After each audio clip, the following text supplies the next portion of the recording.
ورحمة الله وبركاته. الحمد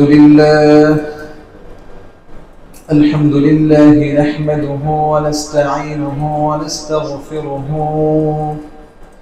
ونعوذ بالله من شرور أنفسنا ومن سيئات أعمالنا. من يهده الله فلا مضل له ومن يضلله فلا هادي له، ونشهد أن لا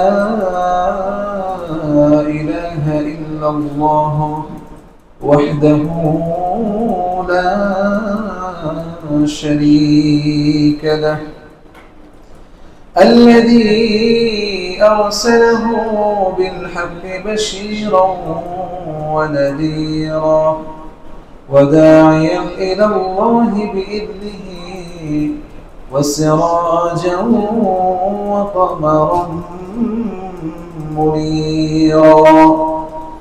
أما بعد فقد قال الله سبحانه وتعالى في كلامه المجيد وفي فرقانه الحميد: أعوذ بالله من الشيطان الرجيم. بسم الله الرحمن الرحيم. قل يا عبادي الذين أسرفوا على أنفسهم لا تقنطوا من رحمة الله، إن الله يغفر الذنوب جميعا إنه هو الغفور الرحيم. وقال سبحانه وتعالى في كلامه المجيد: يا أيها الذين آمنوا توبوا إلى الله توبة نصوحا. وقال سبحانه وتعالى في كلامه: يا أيها الذين آمنوا اتقوا الله حق تقاته ولا تموتن إلا وأنتم مسلمون. وقال النبي صلى الله عليه وسلم كما جاء في الحديث: من صام رمضان ثم أتبعه 6 من شوال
রাসূলুল্লাহ সাল্লাল্লাহু আলাইহি ওয়াসাল্লাম।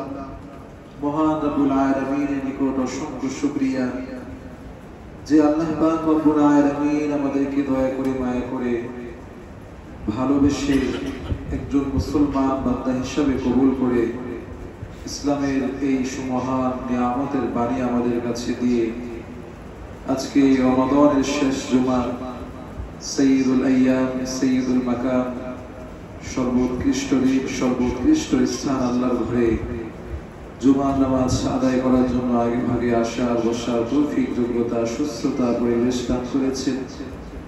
সেজন্য রবের শেখানো বাক্যে কালিমাতুশ শুকর আদায় করে পড়ি আলহামদুলিল্লাহ।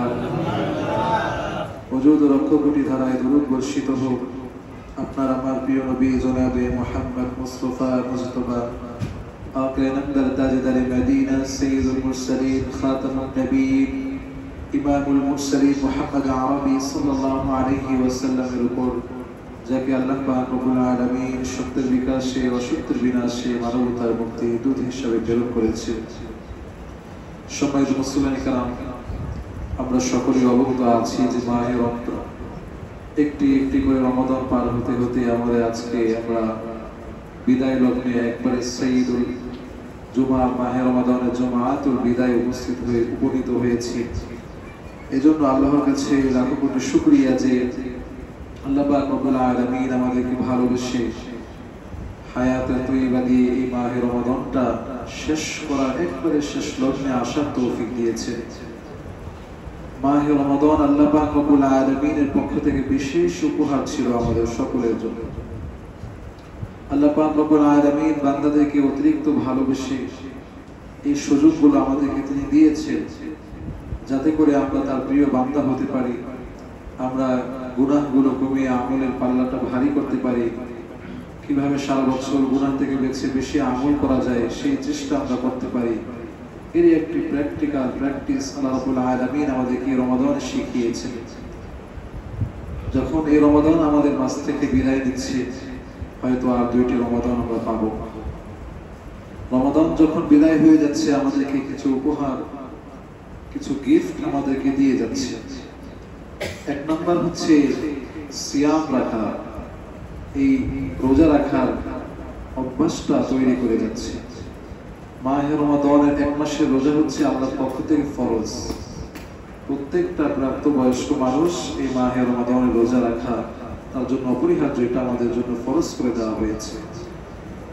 এর বাহিরেও সারা বছরে কিছু নফল রোজা আছে যেগুলো ফরজ নয়, কিন্তু এগুলো ফজিলত ফাজাইল অত্যন্ত সুন্দর এবং অনেক বেশি গুরুত্বপূর্ণ শরীয়তের দৃষ্টিকোণ থেকে। তো এই সিয়াম পালন করে আমি আল্লাহর প্রিয় বান্দা হতে পারি, যেখানে আমার শুধু শারীরিক কষ্ট দিয়ে আল্লাহর একজন বান্দা হতে পারি। এই যে একটা ধারাবাহিকতা, এটা যাতে আমরা বজায় রাখতে পারি, এই কষ্টটা আমরা যাতে সহ্য করতে পারি, সবকিছু মিলিয়ে আল্লাহ পাক রব্বুল আলামিন এই ধারাবাহিক এক মাস বান্দাদেরকে রোজার প্র্যাকটিস করালেন যাতে সারা বছর আর যে সিয়ামগুলো আছে এগুলো আমরা রাখতে পারি। বিশেষ করে মাহে রমাদানের শেষে যে ফজিলতপূর্ণ সিয়ামগুলো আসবে তা হচ্ছে শাওয়ালের রোজা। শাওয়াল মাসে 6টি রোজা। বিশ্বনবী মুহাম্মদুর রাসূলুল্লাহ সাল্লাল্লাহু আলাইহি ওয়াসাল্লাম বলেছেন, মান সামা রমাদান থুম্মা আতবা'হু সিত্তাতান মিন শাওয়াল কানা কাসিয়ামিদ দাহর। যে ব্যক্তি মাহে রমাদানের এই রোজাগুলো রাখবে, হাদিসটা একটার সাথে আরেকটা শর্ত করে দেওয়া হয়েছে, যে ব্যক্তি মাহে রমাদানের রোজাগুলো রাখবে সুম্মা আতবা'হু সিত্তাতান মিন শাওয়াল, অতঃপর তার সাথে শাওয়ালের 6টি রোজা অ্যাড করবে, আল্লাহ পাক রব্বুল আলামিন বলছেন কানা কাসিয়ামিদ দাহর, এক যুগ রোজা রাখার সওয়াব তার আমলনামায় দিয়ে দিবেন। সুবহানাল্লাহ। এই মাহে রমাদানের 30টি রোজা পালন করার পরেই আল্লাহ পাক রব্বুল আলামিন বিশাল আরো একটা অফার নিয়ে আমাদের সামনে আসছে। আমলের পাল্লাকে ভারী করার সুযোগ আল্লাহ রব্বুল আলামিন আবারও দিচ্ছেন যে বান্দা এই একটি মাস রেখেছো, অনেক কষ্ট হয়েছে, রোজা রাখলে কষ্ট হয়, যারা অসুস্থ তাদের আরো বেশি কষ্ট হয়, কিন্তু এই কষ্ট করে আল্লাহ রাব্বুল আলামিনের প্রিয় বান্দা হতে পারা, এটা হচ্ছে বান্দার জন্য সৌভাগ্যের বিষয়। আল্লাহ পাক রব্বুল আলামিন সেই ধারাবাহিকতায় মাসটি শেষ না হতেই আবার আরেকটি পুরস্কার ঘোষণা করলেন যে যে ব্যক্তি এই শাওয়াল মাসে 6টি রোজা রাখবে আল্লাহ পাক রব্বুল আলামিন এক যুগ 12 বছর রোজা রাখার সওয়াব তার আমলনামায় দিবেন। এজন্য সকলের চেষ্টা থাকবে এই রমাদান মাসের পরে আবার শাওয়াল মাসে আমরা এই রোজাগুলো রাখার চেষ্টা করব। আল্লাহ পাক রব্বুল আলামিন সকলকে তৌফিক দান করুন। এবং যারা রাখবো অনেকের হয়তো এটা খেয়াল থাকে না, আজকে শুনবে হয়তো তাদের এটা মনে থাকবে না, হয়তো তারা দিনকে অতটা ভালোভাবে প্র্যাকটিস করে না। এই জন্য যারা রাখবে তারা অন্যকে সচেতন করে দিবে যে ভাই অমুক দিন রোজাটা রাখি, কারণ এই রোজাগুলো আপনাকে ধারাবাহিক রাখতে হবে বিষয়টা তা না। এই মাসের ভিতরে আপনি যে কোনো 6 দিন রোজা রাখতে পারেন। তো খেয়াল করবো যে আমরা কোন দিন আমাদের ছুটি আছে, বৃহস্পতিবার, শুক্রবার, ওই দিনগুলো খেয়াল করে আমরা যাতে রোজাটা রাখতে পারি। এজন্য একে অন্যকে স্মরণ করে দিই। 2 নম্বরে আমাদের যেটা শিখিয়েছে এবং যে উপহার আমাদেরকে রমাদান দিয়েছে তা হচ্ছে কিয়ামের অভ্যাস। আমরা সালাতটা খুব কম আদায় করি। দেখা যায় ব্যস্ত জীবনে ফরজটা হয়তো অনেকে ভালো মতো হয় না, কারো ফরজ হলে সুন্নত হয় না, কারো সুন্নত হলে নফল হয় না।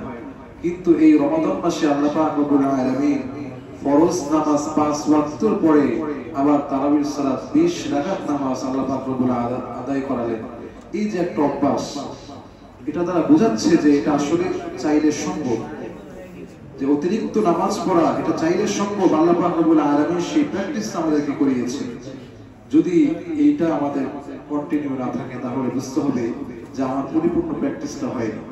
এজন্য রমাদানে যেভাবে আমরা রাতের সালাত আদায় করেছি, অন্য সময়ে অন্তত 2 থেকে 4 রাকাত আমরা চেষ্টা করব যে আদায় করে আল্লাহ পাক রব্বুল আলামিনের যে ইবাদত আমরা করলাম রমাদান মাসে ওইটা আমরা ধারাবাহিকটা ঠিক রাখি। 3 নম্বর যে গিফট আমাদেরকে দিচ্ছে তা হচ্ছে কোরআন। বিশ্বনবী মুহাম্মদুর রাসূলুল্লাহ সাল্লাল্লাহু আলাইহি ওয়াসাল্লাম বলেন, খায়রুকুম মান তাআল্লামাল কুরআনা ওয়া আল্লামাহ, তোমাদের মধ্যে সর্বোত্তম ওই ব্যক্তি যিনি তোমাদের ভিতরে কোরআন মাজিদ শিক্ষা করে এবং যিনি কোরআন শিক্ষা দেয়। 1 নম্বর হাদিস হলো যে ব্যক্তি কোরআন শিক্ষা করে এবং কোরআন শিক্ষা দেয়, এই দুইজন হচ্ছে তোমাদের যে মানুষগুলো দেখছো এদের ভিতরে সবচেয়ে উত্তম। এরপরে বিশ্বনবী সাল্লাল্লাহু আলাইহি ওয়াসাল্লাম বলেন, ওয়ামান খাতামাল কুরআনা ফালাহু দাওয়াতুন মুস্তাজাবাতুন, তোমার যদি জীবনে কোনো প্রয়োজন থাকে, আল্লাহর কাছে কোনো দোয়া করে ওই দোয়ার ফল পেতে চাও, তাহলে কোরআন খতম করে কোরআন কমপ্লিট করে আল্লাহ রাব্বুল আলামিনের কাছে দোয়া করলে অবশ্যই আল্লাহ পাক ওই দোয়া কবুল করে নেবেন। হাদিসে বলা হয়েছে ফালাহু দাওয়াতুল মুস্তাজাবাতুন, মুআজাবুল কোরআনে এই হাদিসটি এসেছে যে যারা কোরআন শেষ করে কোরআন খতম করে একবার তেলাওয়াত করার পরে আল্লাহর কাছে দোয়া করলে আল্লাহ পাক রব্বুল আলামিন ওই দোয়া কবুল করে নেন। এজন্য কোরআন খতম করলে এমনিতেই প্রতি অক্ষরে অক্ষরে সওয়াব তো আছে, আবার কোরআন খতম শেষে আল্লাহর কাছে বিশেষভাবে দোয়া করা, কান্নাকাটি করা, রোনাজারি করা যে হে আল্লাহ, আপনার এই কালাম আমি তেলাওয়াত করেছি, আপনার এই কালাম তেলাওয়াত করে আপনার কাছে আমি এই দোয়াটি চাচ্ছি, আপনি আমার এই দোয়াটা কবুল করে নিন। এভাবে আল্লাহর কাছে চাওয়া। আল্লাহ পাক রব্বুল আলামিন তওবা ইস্তিগফারকারীদের জন্য, গুনাহগারদের জন্য কোরআনে যেভাবে মায়া করে মহব্বত দিয়ে ডেকেছেন, অন্য কোনো জায়গায় আমি মায়া করে মহব্বত দিয়ে ডাকেন নাই। আমরা কোনো অপরাধ করলে, অন্যায় করলে আমাদেরকে পৃথিবীতে শাসন করা হয়, তখন আমাদেরকে সম্মান দিয়ে ডাকা হয় না, তখন অপমান করে অপদস্থ করে ডাকা হয়। কিন্তু আল্লাহ পাক রব্বুল আলামিন ডাকছেন, ইয়া ইবাদিয়াল্লাযীনা আসরাফু আলা আনফুসিহিম লা তাকনাতু মির রাহমাতিল্লাহ, ও আমার বান্দা যারা গুনাহ করে ফেলেছো, আফসোস করতেছো, পরিতাপ করতেছো, আল্লাহ পাক রব্বুল আলামিন শুধু বান্দা বলে ডাকেন নাই, বললেন ইয়া ইবাদি, আমার বান্দা। ইয়া মুতাকাল্লিম যোগ করলেন, যে আমার বান্দা বলে উল্লেখ করলেন। ইয়া ইবাদিয়াল্লাযীনা আসরাফু আলা আনফুসিহিম, হে আমার বান্দারা যারা তোমরা গুনাহ করে ফেলেছো, অন্যায় করে ফেলেছো। এইভাবে আল্লাহ পাক রব্বুল আলামিন মায়া দিয়ে ডেকেছেন, মহব্বত করে ডেকেছেন। বলছেন লা তাকনাতু মির রাহমাতিল্লাহ, তোমরা তোমাদের রব থেকে আল্লাহর রহমত থেকে নিরাশ হয়ে যেও না। লা তাকনাতু মির রাহমাতিল্লাহ, আল্লাহর রহমত এতই বিশাল, আল্লাহর মায়া এতই বেশি, দুনিয়ার সমস্ত মায়া মোহাব্বত সব কিছু ভালো মন্দ সবকিছু এক করলে আল্লাহ পাক রব্বুল আলামিনের রহমতের এক ফোঁটা পরিমাণও হবে না। সুবহান রহমতের মালিক সে আল্লাহ পাক রব্বুল আলামিন বলছেন লা তাকনাতু মির রাহমাতিল্লাহ, রহমত থেকে নিরাশ হয়ে যেও না। তার মানে হচ্ছে আমি বান্দা ওই রহমতের ভিতরে আমার অংশীদার রয়েছে, ওই আল্লাহর রহমতটা আমার ভাগ্যে আল্লাহ পাক রব্বুল আলামিন দিবেন। এভাবে প্রত্যেকটা বান্দার জন্য এই দোয়া, ইয়া ইবাদি, হে আমার বান্দা। দুনিয়ায় আমরা যদি কোনো অন্যায় করি কেউ আমাকে বলবে না ও আমার বন্ধু এদিকে আসো, ভাই এদিকে আসো, এইভাবে বলবে না, লজ্জা পাবে। কিন্তু আল্লাহ ডাকছেন ইয়া ইবাদি আল্লাযীনা আসরাফু আলা আনফুসিহিম, এটা ওই সাহাবী ওই ব্যক্তির সাথে নাযিল হয়েছিল যে প্রথমে সাহাবী ছিল না। রাসূল করিম সাল্লাল্লাহু আলাইহি ওয়াসাল্লামের চাচা হামজা রাদিয়াল্লাহু তাআলা আনহুকে শহীদ করেছে, 70 টুকরা করেছে। ওই ব্যক্তিকে আল্লাহ পাক রব্বুল আলামিন এই আয়াত দিয়ে লিখেছেন। কত বড় অন্যায় করেছে, তারপর আল্লাহ পাক রব্বুল আলামিন এই আয়াত তার শানে নাযিল করে তাকে লিখেছেন। ওই ব্যক্তির ব্যাপারে রাসূল করিম সাল্লাল্লাহু আলাইহি ওয়াসাল্লাম বলেছেন যে তুমি আমার সামনে এসো না, যদিও তুমি মুসলমান হয়েছো, কিন্তু তোমাকে দেখলে আমার কষ্ট লাগে। আমার চাচার কথা মনে হয় যে আমার চাচাকে একটা নয় দুইটা নয় 70 টুকরা করে যুদ্ধের ময়দানে বিভিন্ন জায়গায় ছড়িয়ে ছিটিয়ে রাখা হয়েছে, মানুষ লাথি মেরেছে। ওই দৃশ্য আমার চোখে আসে, এজন্য তুমি আমার সামনে এসো না। তিনি মুসলমান হয়েছেন, সাহাবী হয়েছেন। আল্লাহ পাক রব্বুল আলামিন তার ব্যাপারে এই আয়াত নাযিল করেছেন, ইয়া ইবাদিয়াল্লাযীনা আসরাফু আলা আনফুসিহিম লা তাকনাতু মির রাহমাতিল্লাহ। এরপরে বলছেন ইন্নাল্লাহা ইয়াগফিরুয যুনুবা জামিআ, আল্লাহ রাব্বুল আলামিন সমস্ত গুনাহ তিনি maaf করতে পারেন। সুবহানাল্লাহি ওয়া বিহামদিহি, ইন্নাল্লাহা ইয়াগফিরুয যুনুবা জামিআ। এই রমাদান হচ্ছে তওবা কবুলের মাস, রহমতের মাস, মাগফিরাতের মাস, নাজাতের মাস। যার রহমত দরকার এখনো পর্যন্ত সময় আছে যে আল্লাহ আপনার ওই রহমতের ভান্ডারে আমাকে আপনি কবুল করে নিন, ওই রহমতের ভান্ডার থেকে আমার জীবনে রহমত দান করুন, আপনার ওই মাগফিরাত থেকে আমাকে ক্ষমা দান করুন, আপনার ওই নাজাতের ভান্ডার থেকে আমাকেও নাজাত দান করুন। এখনো আল্লাহর কাছে সময় আছে। রমাদানে আল্লাহ পাক রব্বুল আলামিন যেইভাবে দোয়া কবুল করেন অন্য কোন মাসে এইভাবে দোয়া কবুল করা হয় না। সম্মানিত মুসলিম কেরাম, আমার আপনার জন্য এখনো সেই সময় সুযোগ রয়েছে। আল্লাহ পাক রব্বুল আলামিন কোরআনুল কারীমে সূরাতুত তাহরীম উল্লেখ করে বলেন ইয়া আইয়ুহাল্লাযীনা আমানু তুবু ইলাল্লাহি তাওবাতান নাসুহা, হে ইমানদারেরা তোমরা এমন তওবা করো, এমন সংশোধনী তওবা করো যে তওবার পরে গুনার দিকে আর ফিরে যেতে হয় না। আসা রাব্বুকুম আইয়ুকাফিরা আনকুম সাইয়্যাতিকুম ওয়াইদখিলাকুম জান্নাতিন তাজরি মিন তাহতিহাল আনহার, আশা করা যায় যে তোমাদের রব তোমাদেরকে maaf করে দিবেন, এবং শুধু মাফই করবেন না, গুনাহগুলো পরিবর্তন করে সওয়াব দিয়ে ভরপুর করে দিবেন। আল্লাহর কাছে যখন এমন তওবা করা হবে যে আমি একটা গুনাহের জন্য তওবা করলাম, আল্লাহ এই গুনাহটা আমি আর করব না, এই গুনাহের জন্য আমি অনুতপ্ত, তখন আল্লাহ পাক রব্বুল আলামিন শুধু ওই গুনাহ maaf করেন না, গুনাহটাকে পরিবর্তন করে দেন, সওয়াব দিয়ে পরিবর্তন করে দেন।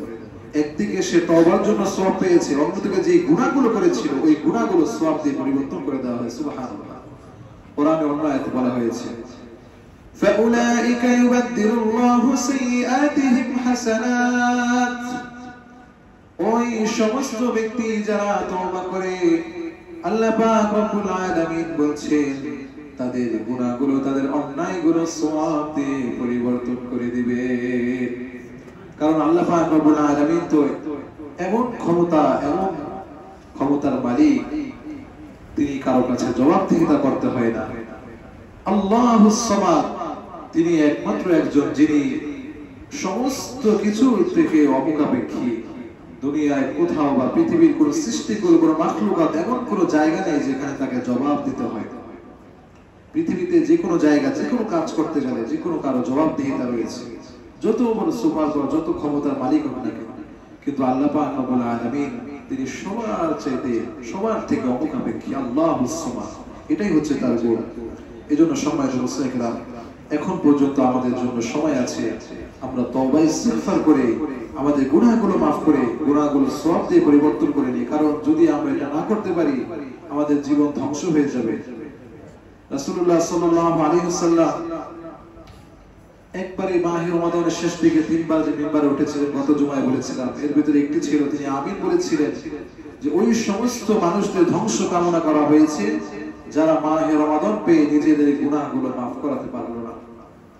যারা মাহে রমাদান পেয়ে নিজেদের গুনাহ মাফ করাতে পারলো না, ওই সমস্ত ব্যক্তিরা ধ্বংস হবে, তাদের জন্য ধ্বংস কামনা করা হয়েছে। রাসূল সাল্লাল্লাহু আলাইহি ওয়াসাল্লাম আমিন বলেছেন। সম্মানিত মুসলিমরা, তারপরে রমাদান আমাদেরকে যে উপহার দিচ্ছে তা হচ্ছে তাকওয়া। রমাদানের মূল উদ্দেশ্য ছিল তাকওয়া, লাআল্লাকুম তাত্তাকুন, যাতে করে তোমরা মুত্তাকি হতে পারো। তাকওয়া হচ্ছে এমন জিনিস, হাদিসে উপমা দেওয়া হয়েছে, যদি কাঁটার রাস্তা দিয়ে হাঁটে যাওয়া হয় একটু সাইড করে দেখে শুনে যাওয়া যায় আমার গায়ে যাতে কাঁটাটা না লাগে। তাকওয়া এমন জিনিস, আপনার চারপাশে গুনাহ থাকবে, আপনার চারপাশে অন্যায় থাকবে, অন্যায়ের সুযোগ আপনার সামনে আসবে, কিন্তু আপনি ওই সুযোগ কাজে লাগাবেন না। কারণ আমি আল্লাহকে ভয় করি, আমার সামনে আল্লাহ আছে, এজন্য আমি ওই সুযোগটা কাজে লাগাবো। এই অন্যায়ের পথে আমি পা বাড়াবো না। এটাই হচ্ছে মুত্তাকি, এটাই হচ্ছে মুত্তাকি। ওমর ফারুক রাদিয়াল্লাহু তাআলা আনহু তিনি মরুভূমিতে সফরে গিয়েছিলেন। এক রাখালকে দেখলেন যে অনেকগুলো ছাগল বা দুম্বা নিয়ে সে যাচ্ছে। তখন তাকে বলা হলো যে তোমার এই পাল থেকে একটা ছাগল আমাকে বিক্রি করে দাও, কারণ এখানে এত ছাগল আছে, তুমি যদি একটা দুইটা বিক্রি করো তোমার মালিক বুঝতে পারবে। তিনি বললেন না। এরপরে বলা হলো একটু দুধ দাও, তিনি বললেন না, আমার মালিকের অনুমতি ছাড়া দিতে পারবো না। তিনি বললেন তোমার মালিক জানবে না, তোমাকে আমরা অনেক হাদিয়া তোহফা দেব। ওমর ফারুক রাদিয়াল্লাহু তাআলা তাকে পরীক্ষা করার জন্য এটা জিজ্ঞাসা করলেন। সে বলেছে আইনা আল্লাহ, আল্লাহ কোথায়? এই মালিক আমার মালিক টের পাবে না, কিন্তু আমার যে আসল মালিক, যিনি আমার আমলনামাগুলো দেখেন, আমার আমলনামাগুলো যেদিন আমার ডান হাতে বাম হাতে দিবেন, তিনি তো এটা দেখতেছেন। এটা হচ্ছে মুত্তাকি। সম্মানিত মুসলিমেরা, এই রমাদান মাসে এই মুত্তাকির ওয়াজ, মুত্তাকির কথা বারবার আমাদের কানে ভেসে আসে। তারপর আমরা এই রমাদান শেষ হলে মুত্তাকির যে গুণাবলী আমরা এটা ভুলে যাই। মাহে রমাদানে যেরকম আমরা সারাদিন রোজা রাখলাম, এক গ্লাস পানি পান করলাম না, চাইলেই এক গ্লাস পানি খাওয়া যেত, কিন্তু খাইলাম না, কারণ রোজাটা রাখছি আল্লাহর জন্য। যদি খেয়ে ফেলি মানুষ হয়তো কেউ জানবেও না, কেউ জিজ্ঞাসা করবে না, কিন্তু আল্লাহ তো জানবে না। তখন অন্তরেটা একটু কেমন জানি কাঁপা কাঁপা ভাব আসবে যে আমি তো রোজাটা ভেঙে ফেলেছি। তো এইটাই হচ্ছে আল্লাহর সাথে সম্পর্ক। যখন বান্দা অন্যায় করে ফেলে গোপনে, তখন তার অন্তরটা আল্লাহর সাথে কেমন জানি মনে হয়, কি একটা দোয়া করতে চাইলে তখন সে লজ্জা পায়, অনুতপ্ত হয়, আমি আল্লাহর কাছে বলবো আমি তো অন্যায় করতেছি। সম্মানিত মুসলিমরা, এই জন্য তাকওয়ার যে শিক্ষা, এটা মাহে রমাদানে আমরা শিখেছি এবং এটাকে আমরা ধরে রাখার চেষ্টা করব। এরপরে পঞ্চম নাম্বার যে উপহার রমাদান আমাদেরকে দিয়ে যাচ্ছে তা হচ্ছে সাদাকা করার অভ্যাস। রমাদানে যত সদকা করা হয়, আল্লাহ পাক রব্বুল আলামিন এই সাদাকাগুলোকে বেনিফিট, প্রতিদান 10 গুণ থেকে 70 থেকে 700 পর্যন্ত দিয়ে থাকে। আল্লাহ পাক রব্বুল আলামিন 700 পর্যন্ত দেওয়ার ঘোষণা দিয়েছে যে বান্দা তুমি এই রমাদানে কি আমল করলে যেটা অন্য সময়ে একটা নেকি পেতাম, তো এখানে 10 থেকে 70 থেকে 700 আমল করলেই 10 কে, সেখান থেকে খুশি হয়ে গেলে 70 নেকি, আরো যদি আল্লাহর পছন্দ হয় 700 পর্যন্ত। এরপর অগণিত কতটুকু আছে, আল্লাহ বলেন আলা মাইয়াশা, সেটা তিনিই ভালো জানেন। এই জন্য এই রমাদানে সদকাগুলো করা, এবং বিশেষ একটি সদকা যেটা ফরজ করে দেওয়া হয়েছে তা হচ্ছে যাকাতুল ফিতর। ঈদের সালাত করার পূর্বে যাকাতুল ফিতর সবাইকে আদায় করতে হবে। যদি ঈদের সালাত আদায় করার পরে আমরা যাকাতুল ফিতর দেই, তাহলে এটা সাধারণ সদকা হিসাবে কবুল হবে। যাকাতুল ফিতর সেটা আর হবে না। এজন্য ঈদের সালাত কমপ্লিট হওয়ার আগে আপনাকে যাকাতুল ফিতর দিয়ে দিতে হবে, কারণ এটা হচ্ছে অন্যের হক। যাকে আপনি যাকাতুল ফিতর দিবেন, যাকাত একটা আর সদকায়ে ফিতর, যাকাতুল ফিতর, এটাকে হাদিসে যাকাতুল ফিতর বলা হয়, দুইটা ভিন্ন জিনিস। যাকাত যেটা আছে এটা রমাদানের সাথে সম্পর্কিত কোনো বিষয় নয়, এটা আপনার সময়ের সাথে সম্পর্কিত। আপনি কোন দিন নিসাবে মালিক হয়েছেন সেটা আপনি ভালো জানেন, কিন্তু যাকাতুল ফিতর, সদকায়ে ফিতর যেটা, এটা হচ্ছে রমাদানের সাথে সম্পর্কিত। এটা কেন দিতে বলা হয়েছে? তুহরাতান লিস-সাইমি মিনাল লাগবি ওয়ার রাফাস। এই যে একটি মাস রোজা রেখেছি, কখনো এরকম হয়েছে যে দুষ্টমি করে বা খেয়ালে বা ইচ্ছা করে মুখে একটা বকা চলে আসছে, একটা গীবত চলে আসছে, একটা মিথ্যা চলে আসছে, কারো প্রতি একটু বিরক্তি চলে আসছে, এই যে অন্যায়গুলো হয়েছে, এই অন্যায়গুলোকে মাফ করার জন্য আল্লাহ পাক রব্বুল আলামিন যাকাতুল ফিতরের এই বিধান দিয়েছেন যে বান্দা, একটি মাস আমি তোমাকে চাই তুমি একবারে পাপ মুক্ত একটা মাস কাটাও। আল্লাহ রাব্বুল আলামিন বান্দাকে কত ভাবে তিনি সুযোগ দিচ্ছেন যে বান্দা একটি মাস কিভাবে একবারে গুনাহ মুক্ত রাখা যায়। শেষ পর্যন্ত টাকা পয়সা দিয়ে হলেও বান্দা একটা মাস একটু আমলনামায় গুনাহ ছাড়া মাস কাটে। তারপরে যদি কোনো বান্দা গুনাহ করে, বুঝতে হবে সে আল্লাহর রহমত থেকে অনেক দূরে চলে গিয়েছে। আল্লাহ রাব্বুল আলামিন এইজন্য যাকাতুল ফিতর দিলেন মিনাল লাগবি ওয়ার রাফাস, যে অন্যায় অশ্লীল কথা, অশ্লীল কাজ বা একটু রমাদানে পালন করতে গেলে নামাজে তারাবিতে হেরফের হয়ে যেতে পারে, মনোযোগ হারিয়ে ফেলতে পারে। 20 টাকা সালাত আদায় করছি, 10 টাকা পড়ার পরে মন চলে গেছে মার্কেটে, মন চলে গেছে ব্যবসায়, চাকরিতে। তো এই সমস্ত কিছু অন্যায়গুলো আল্লাহ পাক রব্বুল আলামিন মাফ করার জন্য যাকাতুল ফিতরের ব্যবস্থা করেছে। এজন্য যাকাতুল ফিতর যারা, এটা শুধু যাকাতের নিসাব বলেই হয় না, এটা অনেক যারা স্বাভাবিকভাবে চলতে পারে, ওলামায়ে কেরাম এটা নিসাব না বলে এরকম করে দিয়েছে, স্বাভাবিকভাবে যারা চলতে পারে, এমনিতে যার ঘরের ভিতরে যাকাতের নিসাব পরিমাণ মাল সাবানা আছে, সেই এই সাদাকাতুল ফিতর দিবে। তো এই সাদাকাতুল ফিতরটা আমরা ঈদুল ফিতর নামাজের আগে এখন থেকে যদি দিয়ে দিই তাহলে এটা তাদের জন্য ভালো। কারণ আপনি ঈদের দিন নামাজের পরে যদি তারা 2 কেজি পোলাও চাল দেয়, কিছু টাকা দেন, সেটা তার যেরকম উপকারে আসবে তার চাইতে আগে দিলে আরো বেশি উপকারে আসবে। এই জন্য এটা আগে দিয়ে দিতে হবে। এবং এটাও খেয়াল রাখতে হবে, আমি যাকে সাদকাতুল ফিতর দিলাম, যাকে যাকাত দিলাম, তার সাথে আমি যেমন তেমন ব্যবহার করতে পারবো না। যদি এরকম মনে করি এই লোককে আমি যাকাত দিয়েছি, এখন সে আমাকে রেসপেক্ট করবে, আমি তার কাছে কিছু পাই বা কোনো বেনিফিট তার থেকে আমি গ্রহণ করব, তাহলে আপনার যাকাত কবুল হবে না। কারণ যাকাতের মালিক হচ্ছে সে। টাকা আপনি তাকে দিয়েছেন, আপনি নিজে বেঁচেছেন, যে আপনি দায়মুক্ত হয়েছে, আপনাকে সে দায়মুক্ত করেছে, আপনাকে সে উপকার করেছে, এজন্য প্রয়োজনে আপনি তাকে সেবা দিবেন। কিন্তু একজনকে যাকাত দিয়েছি, এখন তার কয়েকটা অর্ডার করলাম, এই ওটা নিয়ে আসো, ওটা করো, আমার ওই কাজটা করে দাও গ্রামে, ফ্রি ফ্রি, এরকম কোনো মন মানসিকতা তৈরি করা যাবে না। সম্মানিত মুসলিম کرام, এজন্য যাকাত ফিতরা দিয়ে দিতে হবে। এটা আল্লাহর জন্য করেছি, তার দিকে আমি আর চেয়ে থাকি না। তাকে দিয়ে আমি কোনো কাজ করাইলে অবশ্যই তাকে সেটা বেনিফিট দিব। যাকাত দিয়ে আমরা কোনো এই সমস্ত কাজ করব না। সম্মানিত মুসলিম کرام, এই ছিল আমাদের এই মাহে রমাদানের কথা। আজকে জুমাতুল বিদা, শরীয়তে জুমাতুল বিদা কোথাও বলা হয়নি, বলা হয়েছে যে জুমাতুল আকসা বলা হয়। এর কারণটা হলো মসজিদুল আকসা সর্বপ্রথম যখন নির্মিত হয়েছে, সুলাইমান আলাইহিস সালাম মাহে রমাদানের শেষ জুমায় তিনি মসজিদুল আকসা নির্মাণ শেষ করেছিলেন। আর জুমাতুল বিদা মুসলমান এটা অতিরিক্ত ভালোবেসে হবে, এটা ভালো।